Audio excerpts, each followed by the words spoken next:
Good evening, guys. Welcome to Talent Blazer, India's latest edtech platform that is there to help you at every stage of your career. Now, if you have been here, you know me. My name is Gaurav, and I am your teacher and mentor in this journey. And we have started a new series. If you have been following us, where we are trying to help you to give you a booster in your preparation by covering 20 previous year question. As you know, 2020 cricket is in fever, right? Many of you must be knowing that 2020 cricket is in fever. So we have brought a series equating to that to make sure that your preparation also get a great boost in your preparation strategy, right? So we are starting with this new series where we will be covering previous year question from each particular unit, and there will be 20 questions in each particular unit, right? So in today's class, just a second. In today's class, we are talking about Unit 2, that is Research Aptitude. And what are the important things that you have to know if you are watching this video? Firstly, you know ये जो हम video cover कर रहे हैं, this series is all about previous year questions and there, right? So we are not talking about the basic stuff, right? अगर आपको basics समझने हैं, if you are new to preparation journey, अगर आप बहुत इनिशियली अपनी जर्नी में हो, अपनी प्रिपरेशन जर्नी में हो, तो उसके लिए आई विल रिकमेंड दैट मेरा पूरी एक प्लेलिस्ट है of covering UGC net paper 1। तो वो आपको मिल जाएगी टैलेंट ब्लेजर की यूट्यूब चैनल पे। तो वहाँ पे आप जाके पूरी तरीके से अपनी प्रिपरेशन को स्टार्ट कर सकते हो, right? And there is an important announcement that will be made towards the end. तो आपको पूरी वीडियो देखनी है, वीडियो देखना मत, पूरी वीडियो देखना ही है। और उसके बाद आपको एक इम्पॉर्टेंट अनाउंसमेंट भी है जिससे आपकी प्रिपरेशन को बहुत एक अच्छा खासा बूस्ट मिलेगा, ओके? तो आज की अगर हम वीडियो के बारे में बात करें, तो इसमें हम प्रीवियस ईयर क्वेश्चंस में हम डिस्कस करेंगे, उनकी लर्निंग्स जो उससे हमें मिलेंगी, उससे एसोसिएटेड होंगी, उसके बारे में हम बात करेंगे मेजरली, राइट? तो बेसिक्स हम इसमें नहीं कवर कर सकते बिकॉज बेसिक्स हम ऑलरेडी कवर कर चुके हैं। तो यहाँ पे आई एम एक्सपेक्टिंग दो स्टूडेंट जिनकी थोड़ी प्रिपरेशन हो चुकी है, so they want to experience how usually question comes in, experience usually questions come in your examination, right? तो ये आपकी एक तरीके से एक्सपीरियंस है, और मैं इसमें चाहता हूँ कि आप भी पार्टिसिपेट करो। As you know that there is no negative marking in your examination. So what I want is full efforts from your end. So what I will do is basically show up your question. आपको एक मैं question दिखाऊंगा, उस question को आप पहले attempt करना। I will give you 30 second so that you can also attempt it. And आपको एक और काम करना है, कमेंट सेक्शन में towards the and comment section में अपना स्कोर मेंशन करना है कि आउट ऑफ 20 आपके कितने आंसर सही हुए, राइट? आपके कितने क्वेश्चन सही हुए। तो आप कमेंट सेक्शन में आपको मेंशन करना है आपका पर्टिकुलर स्कोर कितना है, राइट? सो उससे मुझे पता चलेगा कि आप कितने अच्छे से पढ़ाई कर रहे हो, आपको किस लेवल तक आपकी प्रिपरेशन है। स्ट्रैटेजी तो हम बता ही रहे, बट साथ ही साथ आपको खुद का भी एक असेसमेंट होता रहे, ओके? सो कमेंट सेक्शन में आपको अपना स्कोर भी बताते रहना है। तो let's start the video. Will start with the first question, right? ये आपके 2021 दिसंबर का है। तो हाँ, एक और बात जो मैं बताना भूल गया, मैंने आपके प्रीवियस ईयर क्वेश्चन बस लास्ट 5 ईयर्स तक के लिए लिए, ज़्यादा पुराने नहीं लिए, बिकॉज ज़्यादा पुराने के चांसेस बहुत कम होते कि एग्जामिनेशन में। और पहले आपका एग्जामिनेशन जो है सीबीएसई कंडक्ट कराता था, उसके बाद एनटीए के पास चले गया था। तो हमने जितना कोशिश करा है कि हमें एनटीए स्पेसिफिक क्वेश्चंस मिल जाए। कुछ कुछ बहुत हॉट क्वेश्चन थे जो बार बार रिपीट हुए हैं, even then like after 5 years also, तो उसको हमने पिक करा है। बट मेजरली आपको अभी के कुछ रीसेंट एग्जामिनेशन से क्वेश्चन मिले, ओके? तो पहला क्वेश्चन क्या है, that there are two sets given, okay? Set 1 and set 2। ये इसमें आपको स्पेसिफाई कर रिसर्च टाइप, सेट 2 उसके कैरेक्टरिस्टिक्स। तो आपको एक अप्रोप्रिएट कोड चूज करना है and then you have to pick the right answer, okay? So I give you 30 seconds so that you can also mark the answer. अगर आपको जो लग रहा है सही ऑप्शन क्या होगा इसमें, option 1, option 2, option 3, option 4, right? तो जैसे आप एग्जामिनेशन में होते तो आप कौन सा आंसर पिक करते? So I want that much effort from your end as well, so that there should be a tangent between the teacher and students कि आपके एग्जैक्टली प्रिपरेशन कितनी पानी में है, कितनी अच्छी चल रही है, नहीं चल रही है, तो उसके अकॉर्डिंगली हमें पता चलेगा, okay? I think that is enough time, 30 seconds हो गए। तो फर्स्टली इसमें टाइप्स ऑफ रिसर्च के बारे में बात करें तो फंडामेंटल रिसर्च, तो आपको पता है fundamental research talks about theoretical research, जो बेसिक नॉलेज प्रोवाइड करती है, राइट, साइंटिफिक एक्सप्लेनेशन होती है। तो इसमें हम थियोरेटिकल रिसर्च के रिगार्डिंग हम बात करते हैं। इसका जो सही कैरेक्टरिस्टिक है वो developing an effective explanation to theory building, right. तो हम फंडामेंटल रिसर्च की जगह बात करते हैं तो इसमें हम we are talking about theoretical research, scientific explanation, जो एक हर रिसर्चर को पता होनी चाहिए कि these are the things which are already valid, right, which are universally applicable. So fundamental research talks about that. Now applied research कहाँ पे यूज होता है? अप्लाइड रिसर्च यूज होता है to tackle a particular problem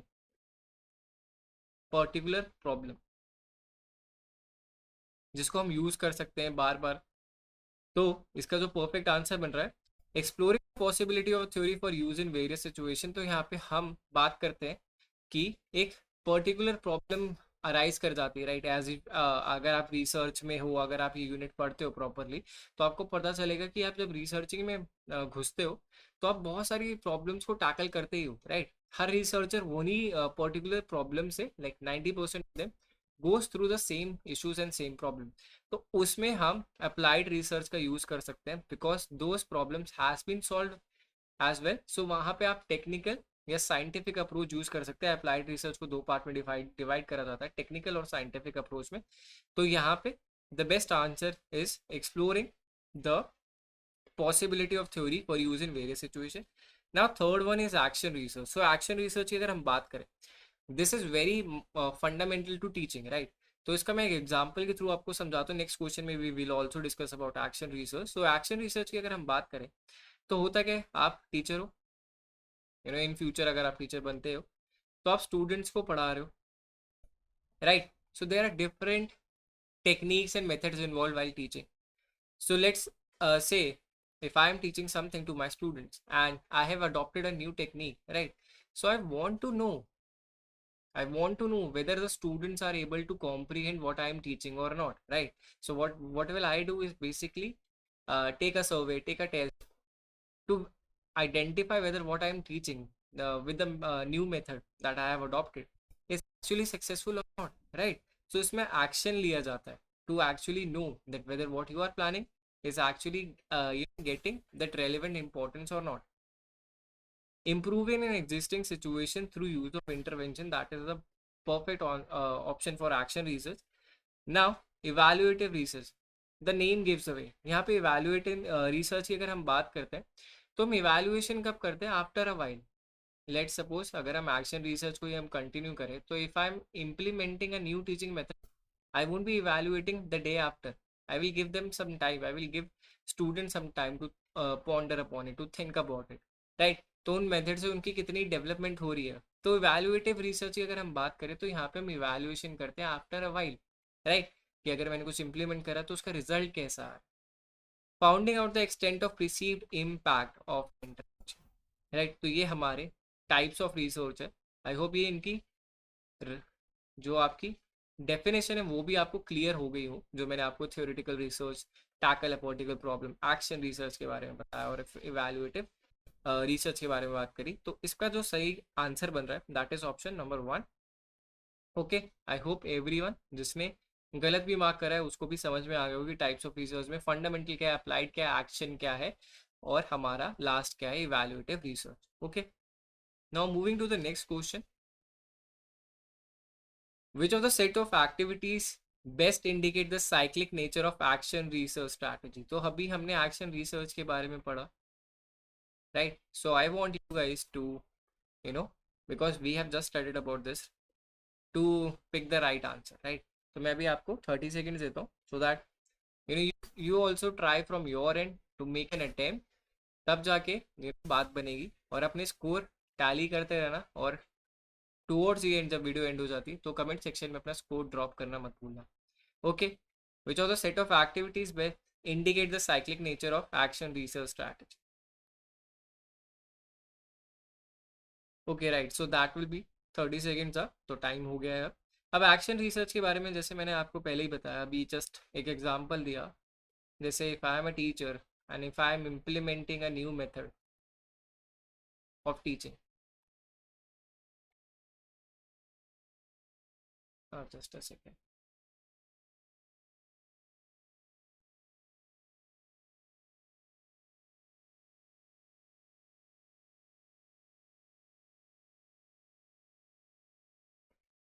So I want to check whether the students are able to understand or not, right?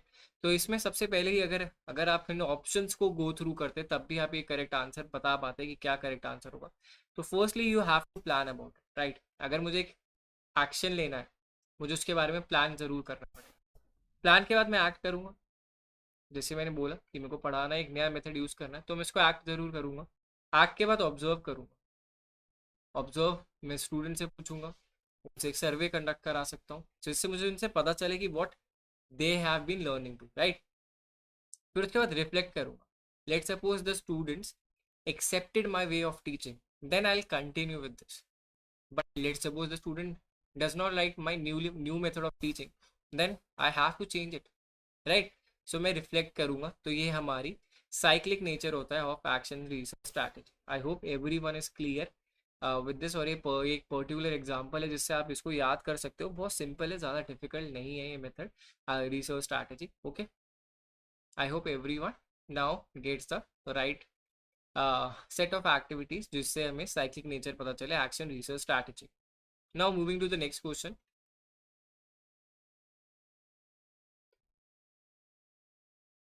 Okay, आपको कुछ sequence दे रखे of research steps in, उसमें आपको बताना है कौन सा नियर है टू द साइंटिफिक मेथड. ये आया था 2020 अक्टूबर में.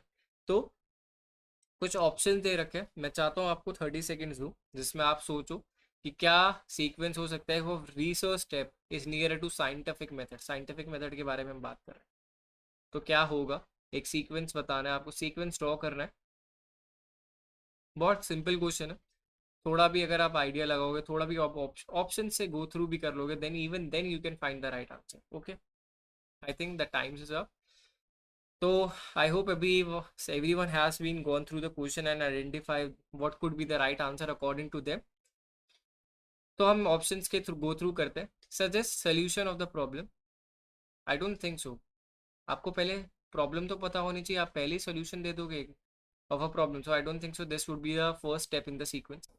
Perceiving the problem situation, locating the actual problem and its definition, hypothesizing, deducting the consequences of the suggested solution, and testing the hypothesis in action. Okay, could be and could not be. Let's see. Defining a problem, identifying the cause of problem, defining a population, drawing a sample, collecting data, and analyzing data. This seems to be the perfect answer. पहली बात, अगर आप research कर रहे हो, right, अगर आप research paper, research proposal लिख रहे हो, सबसे पहला काम है आपको प्रॉब्लम तो डिफाइन करनी पड़ेगी. प्रॉब्लम डिफाइन करोगे, उसके बाद उसके कॉजेस कि क्या कारण है ये प्रॉब्लम अराइज हो रही है. अब उसके बाद हम बात करते हैं what is a population. Population क्या होती है एंड सैम्पल क्या होता है, right? Let suppose I want to talk about male male population in Delhi.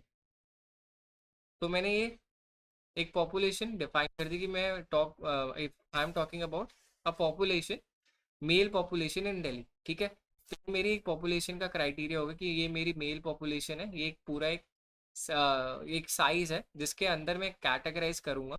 अब मैं इसमें सैम्पल ड्रॉ कर रहा हूँ. सैम्पल मैंने ड्रॉ करा है मेल पॉपुलेशन जिसमें 20 to 40 ईयर्स में. तो डिफाइन करना होता है population. Population basically includes the activity, individual objects. तो ये सारे पॉपुलेशन में इंक्लूड होते हैं, हमारे इंडिविजुअल ऑब्जेक्ट्स होते हैं, ये सारे के सारे हमारे पॉपुलेशन में इंक्लूड होते हैं. इसी के अंदर हम एक सबसेट ड्रॉ करते हैं जिसको हम पिक कर रहे हैं. बिकॉज मैंने पहले भी अपनी वीडियोस में बता चुका हूँ कि आप पूरी की पूरी पॉपुलेशन पे स्टडी नहीं कर सकते. एक सैम्पल साइज आपको ड्रॉ करना पड़ता है, उसके अंदर आप अपनी स्टडी कर सकते हो और जिसको आप बोल सकते हो कि this will be applicable to the population as well, right? So आप पूरे का पूरा पॉपुलेशन पे स्टडी नहीं कर सकते because that would be very costly, that would be very time consuming. So what usually is done is basically drawn a sample. On that, the research has been conducted and the result are been driven on that particular sample, ठीक है। फिर आप collect करते हो data और उनको analyse करते हो रिजल्ट को, राइट। तो यही आपका परफेक्ट ऑप्शन बनता है, परफेक्ट आंसर बनता है। और आपको पॉपुलेशन और सैम्पल का डेफिनेशन पता चल गया होगा, right. So now moving to the next question. अब ये जो क्वेश्चन है ये आया था आपका 2019 जून में। अब इसका क्वेश्चन का मतलब क्या है, the problem of research ethics, ठीक है, वर्ड पे एम्फोसाइज करना, research ethics is concerned with which aspect of research activities, okay. So I want you to try it out. मैं थोड़ा आपको टाइम देता हूँ 30 seconds, so that you can also try it out on your end to make sure that you are also competitive throughout the video, right। ऐसा ना हो कि आप सिर्फ एक पैसिव लिसनर की तरह बैठे हो, मैं एक्सप्लेन कर रहा हूँ। If you don't try it from your and, आपकी जो थिंकिंग और क्या कहते हैं वो थिंकिंग कैपेबिलिटीज पे इतना फर्क नहीं पड़ेगा। पैसिव लिसनर नहीं, एक्टिव लिसनर बनो। So I want you to participate, right. So time's up. अब बात करते हैं कि क्या इसमें प्रॉब्लम ऑफ रिसर्च एथिक्स के बारे में। ऑप्शन से गो थ्रू करते हैं। Following the prescribe format of a thesis, so do you think this will be a problem? I don't think so. तो ये तो नहीं होगा। डेटा एनालिसिस थ्रू क्वालिटेटिव और quantitative techniques, I don't think so this is a problem of research ethics. वो आपके ऊपर है, आप क्वालिटेटिव रिसर्च करना चाहते हो, क्वांटिटेटिव टेक्निक यूज करके करना चाहते हो। Defining the population of research, ये भी कोई एथिकल प्रॉब्लम नहीं है। Evidence based research reporting, right, ये the problem of research ethics is concerned with respect of evidence based research reporting, right। अब जैसे मैंने सैम्पल ड्रॉ कर लिया, अगर हम मेल पॉपुलेशन वाली बात करते हैं 20 to 40 years, जो हमने लास्ट एग्जाम्पल में हमने एक सैम्पल ड्रॉप कर लिया, तो जब मैं उनसे अपना सर्वे कंडक्ट कर रहा हूँ तो मेरे पास एक एविडेंस होना चाहिए कि जो पॉपुलेशन है वो इस एज ग्रुप से ही बिलोंग करती है, राइट। तो एविडेंस होना चाहिए, एविडेंस सपोर्ट करना चाहिए। ऐसा ना हो ऐसा ना हो कि मेरे पास कोई एविडेंस ही ना हो, मैं रैंडमली ही किसी से भी कंडक्ट करा रहा हूँ, बट मेरा सैम्पल साइज तो ड्रॉ 20 to 40 years हुआ था। तो वहाँ पे मेरी रिसर्च में प्रॉब्लम आ जाएगी, राइट। और वो एथिकल नहीं रहेगी रिसर्च, वहाँ पे वो एथिकल नहीं रहेगी रिसर्च, बिकॉज मेरा काम था एविडेंस बेस्ड रिसर्च रिपोर्टिंग करनी थी। अगर मैं वहाँ पे अपनी रिसर्च में छेड़छाड़ कर रहा हूँ तो वो एथिकल नहीं माना जाएगा, okay. I hope this is well understood. Now let's move on to the next question. In which of the following activities potential for nurturing creative thinking is relatively greater? अब इस क्वेश्चन में ना actually बहुत बच्चे confuse हो जाते हैं। They will find that most answer are closer to each other, which is very true. But यहाँ पे आपको पूछा गया विच इज relatively greater, ठीक है। Potential for nurturing creative and critical thinking which is relatively greater। अगर हम बात करते हैं प्रिपेयर करना रिसर्च समरी में, तो यहाँ पे आपकी जो क्रिएटिविटी लेवल है that is not that level high. Critical thinking इतनी अप्लाइड नहीं होगी।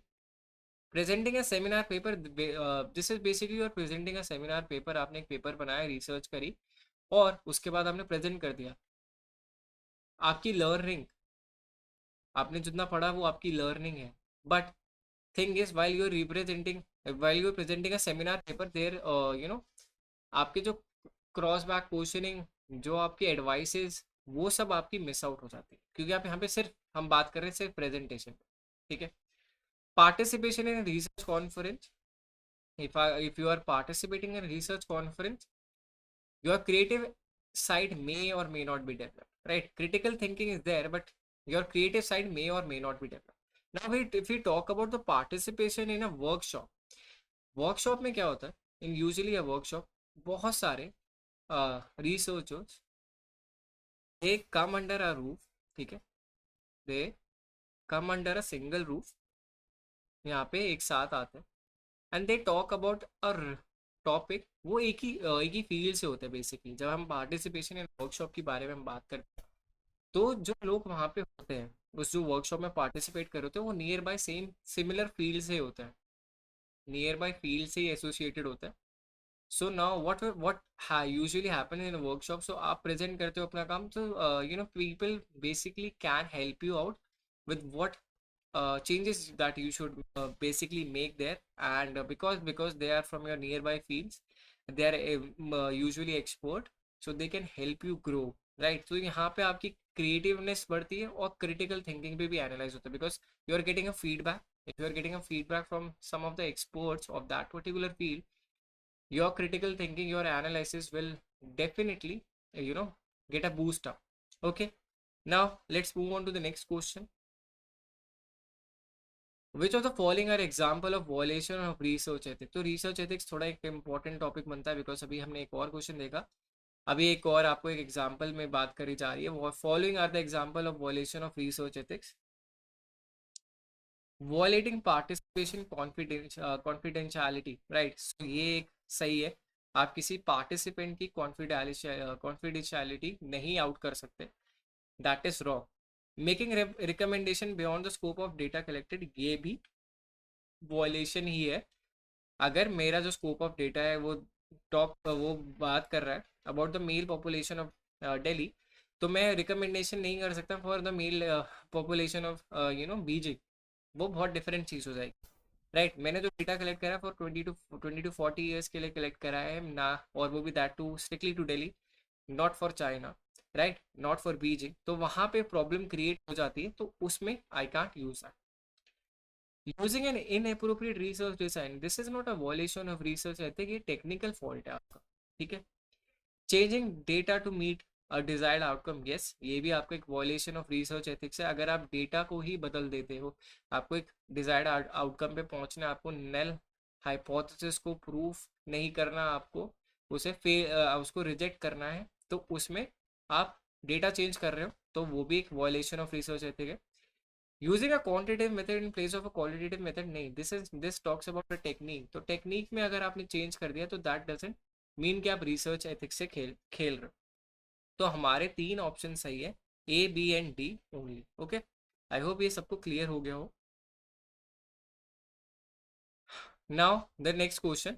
Discourse analysis in historical research is associated with, ये काफ़ी क्वेश्चन आया था.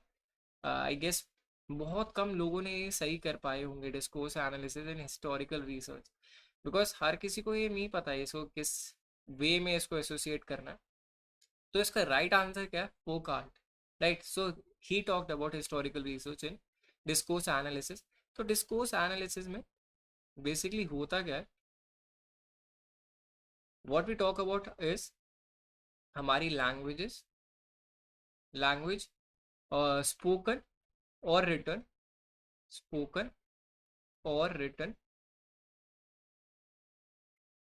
Used in social context. तो डिस्कोर्स एनालिसिस में हमारा जो फोकस था वो लैंग्वेजेस पे था, राइट, ना कि symbols, power position. We were talking about the language that human being use, जो लिख के या फिर बोलता है while they are in a social environment, while if you are working in an office, अगर आप वर्क कर रहे हो कहीं पे, तो जो वहाँ पे आपकी जो लैंग्वेज होगी that will be very different to what you use in your daily life. So that was basically discourse analysis in historical research, right. So Foucault made this point, and this is all about language spoken or written used in social context, right. तो ये एक थोड़ा tricky question था, right. बहुत ही कम बच्चों को ये समझ में आया था कि इसका क्या राइट आंसर होगा. थोड़ा कह सकते हैं ना, कभी कभार एग्जामिनर ने थोड़ा गूगली फेंक दिया, तो वहाँ पे थोड़ी प्रॉब्लमेटिक हो गया था. तो डिस्कोर्स एनालिसिस की अगर हम बात करें, तो ये लैंग्वेज के बारे में बात करता है. Okay, now moving to the next question. Given below are 2 statement, one is labelled as assertion and other is labelled as reason. Assertion and reasoning के क्वेश्चन जो है, in the case study method, the researcher collect detailed information from a limited number of participants, right. This is a perfect statement. Finding based on case study research can be used to develop research hypothesis and question for subsequent studies. This is also a right statement. Why? अगर जो भी आपकी findings होती है जो case study reasoning की अगर हम बात करें, केस स्टडी मेथड में ना आपको बहुत डिटेल इंफॉर्मेशन मिलती है. इसको हम क्वालिटेटिव रिसर्च बोलते हैं.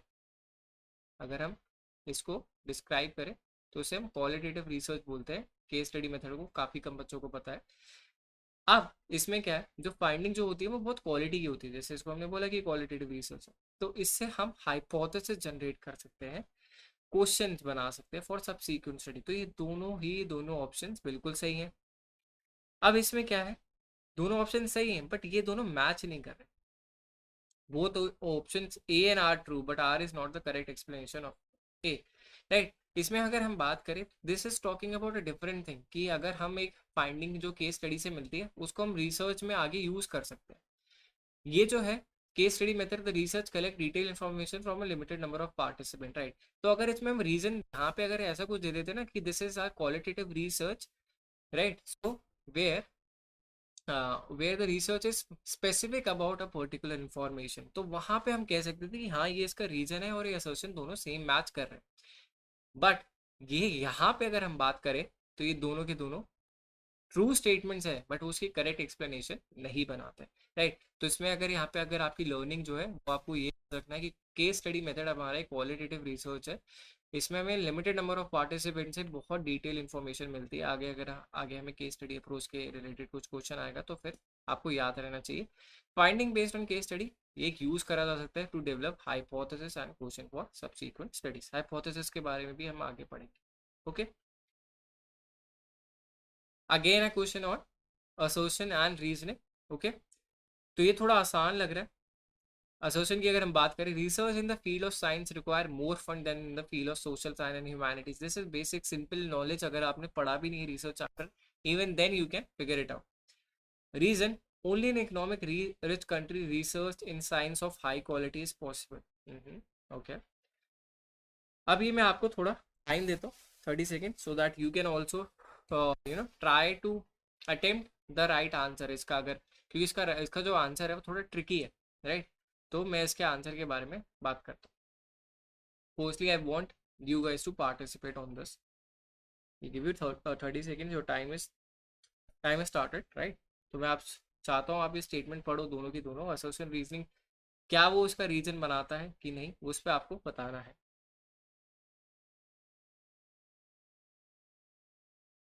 Okay, so your time is up now. Research in the field of science, ये तो बिल्कुल सही है। Only in economic rich country research in science of high quality is possible, right. This is also true statement, because अगर आपकी country बहुत rich नहीं है so they won't be you know exploring more of scientific research, because इसमें बहुत ज़्यादा fund लगते हैं, ठीक है। अब ये दोनों स्टेटमेंट दोनों के दोनों ट्रू हैं but R is not the correct explanation of A. अगर हम बात करें कि दोनों के दोनों स्टेटमेंट ट्रू हैं but R is not the correct explanation of A, कि हाँ ठीक है रिसर्च में लगता है ज़्यादा पैसे लगते हैं, साइंस में ज़्यादा लगते हैं इन फील्ड ऑफ, अगर हम कंपेयर करें तो, बट ऐसा नहीं है कि जैसे हमने बात करें only in economic rich country research in science of high quality is possible, but ऐसा ज़रूरी नहीं है कि ये दोनों मैच कर रहे हो। इसका इसके जो हमने असर्शन दिया है ज़रूरी नहीं है कि वो रीज़न इसी का बना रहा हो, राइट। तो अगर इसमें हम बात करें फील्ड ऑफ साइंस में ज़्यादा फंड लगता है डेफिनेटली, ठीक है। Economical rich countries research in science of high quality is possible, but definite नहीं है ये, ठीक है, पॉसिबिलिटी है, ठीक है। पॉसिबिलिटी की अगर हम बात कर रहे हैं, डेफिनेट नहीं है। डेफिनेट होता तो इसका ये सही आंसर होता, डेफिनेट नहीं है, पॉसिबिलिटी पे बात कर रहा है। तो हम ये नहीं बोल सकते इसका ये करेक्ट एक्सप्लेनेशन, ठीक है। दोनों स्टेटमेंट सही है but R is not the correct explanation because this talks about possibility, right.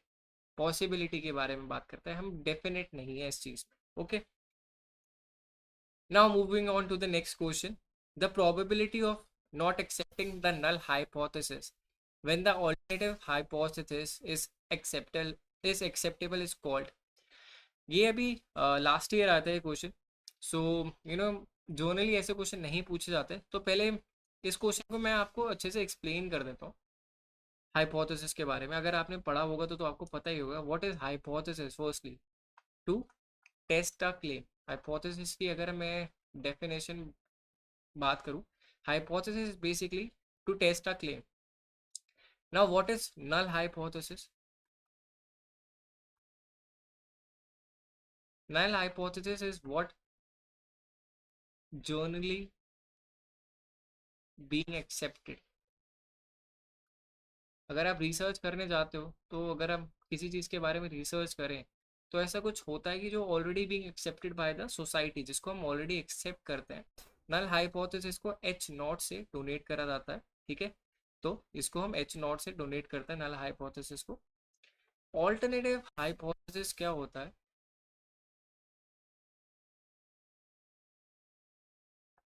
When you challenge, जब आप चैलेंज करते हो, मैं इसका एग्जांपल भी दूंगा जिससे आपको क्लियर हो जाए। When you challenge null hypothesis, ठीक है, जो जनरली एक्सेप्टेड है उसको आप चैलेंज करते हो, इसको हम एच ए बोलते हैं, ए से ऑल्टरनेटिव, ठीक है, ये सबस्क्रिप्ट में होता है एच नॉट, इसको एच नॉट बोलते हैं, इसको हम एच ए से डिनोट करते हैं, ऑल्टरनेटिव हाइपोथेसिस बोला जाता है इसको, ठीक है। अब ये मैं आपको एग्जांपल देता हूँ, जिससे अगर हम बात करें, न्यूटन न्यूटन ने ग्रेविटी के बारे में बताया, ठीक है। सो जब न्यूटन ने ग्रेविटी के बारे में बताया, so that was being generally accepted by everyone. Now when Einstein came, what Newton said, जब वो जो एप्पल गिरा from the tree, so what he said, gravity is present there. But then हमारे आइंस्टाइन ने after like possibly 100 years I think, तो 100 years he challenge the hypothesis of gravity. उन्होंने बोला कि gravity does not work like that, जो Newton ने explain करा that is very simple and lucid way of explaining gravity. So what Einstein did, he explained gravity with help of space and time. So what he challenged null hypothesis, कि जो उनकी hypothesis है वो गलत है। Okay, अब इसको थोड़ा और एक एग्जांपल के थ्रू लर्न करने की कोशिश करते हैं। लेट सपोज एक मशीनरी है, वो ऑन एन एवरेज एक 5 ग्राम ऑफ चॉकलेट बार बनाती है, on an average 5 gram of chocolate bar बनाती है। Okay, now after repair worker ने बोला, worker said that the machinery is not working well, और हमारा जो एवरेज है वो उससे ज़्यादा बन रहा है। आफ्टर रिपेयर जो हमारे वर्कर है, worker said that it is more than 5 ग्राम, जो हमारा चॉकलेट बार बन रहा है that is more than 5 gram, right. तो अब कंपनी ने कहा कि इसको हम टेस्ट कर लेते हैं, ठीक है। तो हम कैसे टेस्ट करते हैं? नल हाइपोथेसिस जो जनरली एक्सेप्टेड है कि मशीनरी कितना बना लेती है, सेमी कॉलन लगाते हैं हम इसको, 5 ग्राम ऑफ चॉकलेट बार बना लेती है। नाउ जो हमारी ऑल्टरनेटिव हाइपोथेसिस है, उसमें जो ये हमारा मीन है, एवरेज मीन है, इसको हम इससे डिनोट करते हैं, वो कह रहा है कि ये 5 ग्राम नहीं है, ज़्यादा हो सकता है, कम हो सकता है। तो इसको हम ऐसे डोनेट करते हैं, इसको हम बोलते हैं हमारा नल हाइपोथेसिस, और इसको हम बोलते हैं हमारा ऑल्टरनेटिव हाइपोथेसिस, राइट। आपको एग्जांपल के थ्रू समझ आ गया होगा। अब क्या होता है नल हाइपोथेसिस में, यू कैन रिजेक्ट, जब जो आपका सोल्यूशन आता है, you can reject null hypothesis. जो हमारा रिजल्ट आता है, इसको मैं थोड़ा साइड कर देता हूँ, दिस इज हमारा result. The result is basically reject null hypothesis और fail to reject null hypothesis. हम ये नहीं कहते कि we are accepting alternative hypothesis, we are basically saying that we reject null hypothesis. So अगर हम इसमें रिजेक्ट करेंगे तो बेसिकली, अगर जो हमारे वर्कर ने बोला है कि हमारी जो मशीनरी है ऑन एन एवरेज 5 ग्राम से भी ज़्यादा का चॉकलेट बार बना रही है, वो प्रूव हो जाता है, सैंपल हमने कुछ बार से लिए, चेक करा, तो हाँ, कि हम रिजेक्ट कर देंगे नल हाइपोथेसिस, क्योंकि नल हाइपोथेसिस गलत है। बट लेट्स सपोज कि जो वर्कर को लग रहा था कि नहीं वो 5 ग्राम से ज़्यादा कर रही है, बट एक्चुअली वो 5 ग्राम ही कुछ कर रही है, तो हम ये बोलेंगे fail to reject null hypothesis, मतलब नल हाइपोथेसिस सही है, ठीक है। अब इस क्वेश्चन पे आते हैं, the probability of not accepting the hypothesis when the alternative hypothesis is acceptable is called. Question का मतलब क्या है कि the probability of not accepting, हम एक्सेप्ट नहीं कर रहे नल हाइपोथेसिस, मतलब उसको रिजेक्ट कर रहे हैं, और उसमें उसकी जगह हम ऑल्टरनेटिव हाइपोथेसिस को एक्सेप्ट कर रहे हैं, उसको हम बोलते हैं पावर, ठीक है। इसको हम पावर बोलते हैं, जो हमारा फर्स्ट केस है इसको हम पावर बोलते हैं। ओके, आई होप ये आपको क्लियर हो गया होगा हाइपोथेसिस क्या होता है। बहुत बच्चों को डाउट रह जाता है कि हाइपोथेसिस क्या होता है, ठीक है। मैंने एक्सप्लेन कर दिया व्हाट इज हाइपोथेसिस, जिसको हम एक बेसिकली कहते हैं टेस्ट करना है एक क्लेम को। नल हाइपोथेसिस होता है एक ऑल्टरनेटिव हाइपोथेसिस होता है, उसके बाद मैंने एक एग्जांपल लिया जिसमें आपको एक्सप्लेन करा कि मशीनरी बोलती है कि हम 5 ग्राम ऑफ चॉकलेट बार बनाती है on an average, but repair के बाद क्या है, वर्कर कह रहा है कि वो नहीं, वो 5 ग्राम से ज़्यादा बना रही है। तो हमारा नल हाइपोथेसिस क्या होगा, जो जनरली एक्सेप्टेड है, that is 5 gram. But alternative hypothesis क्या है, नहीं वो 5 ग्राम से ज़्यादा है। ठीक है, इसको हम ऐसे रिप्रेजेंट करते हैं। और नल और ऑल्टरनेटिव हाइपोथेसिस हमेशा आपके मैथमेटिकली ऑपोजिट रहेंगे। ठीक है, इनके सिंबल हमेशा इक्वल टू नहीं होते, greater than and less than भी होते हैं। Those who have studied statistics उन्हें पता होगा। So, as I said, if you want to ensure that your preparation is going in the right direction, what you have to do is download UGC Net Essential, claim your free ebook on Research Aptitude Unit 2 by WhatsApp on this number, by sending a text on WhatsApp on this number 9873907600, right? All you have to do is simply do a WhatsApp text and आपको free book मिल जाएगी, जिससे आप अपनी preparation को, for all दो students जिनकी अभी preparation काफ़ी कमज़ोर है, चल रही है, उन्हें नहीं पता कि कहाँ से पढ़ना है, तो यहाँ से आपको पढ़ना है। क्लेम करने के लिए सिर्फ यहाँ पे टेक्स्ट करना है, then you can easily get your e book, वहाँ से आपका सब सॉर्ट हो जाएगा। Okay, now if you are new to the channel, make sure that you like the video, because you know all this video coming up with 20 previous year questions of the recent time, that takes a lot, and we want that you also participate। like करना, subscribe ज़रूर करना channel को, और उसके बाद इस video को share कर देना अपने दोस्तों के साथ। शेयर करना क्यों इंपॉर्टेंट है, बिकॉज आप शेयर करोगे तो आपके दोस्तों को भी पता चलेगा, you know this is how we have to prepare, अपने आप को टेस्ट कर सकते हो, राइट। और एक और इम्पॉर्टेंट चीज़, आपको कमेंट ज़रूर करना है अपना score, right. Out of 20 how much you score, right. तो 20 में से आपने कितना स्कोर करा, वो बहुत इंपॉर्टेंट है। Why, I tell you why, because firstly एक तो हमें पता चलता रहेगा that what the direction that we are in heading, कितना स्टूडेंट को समझ में आ रहा है। ठीक है, तो उससे, और दूसरा क्या होता है, कॉम्पिटिटिव स्पिरिट आती है, राइट।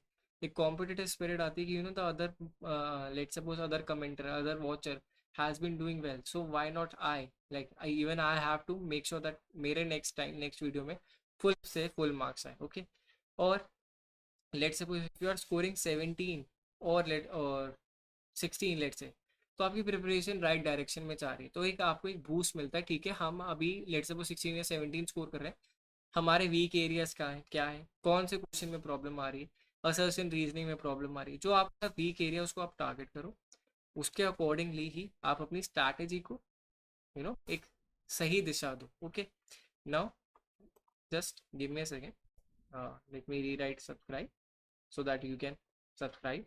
ओके, सब्सक्राइब करना मत भूलना, and hit the bell icon so that you guys get the notification whenever I come with the next video. And another important thing that you have to download the Talent Bazer app from the Google Play Store.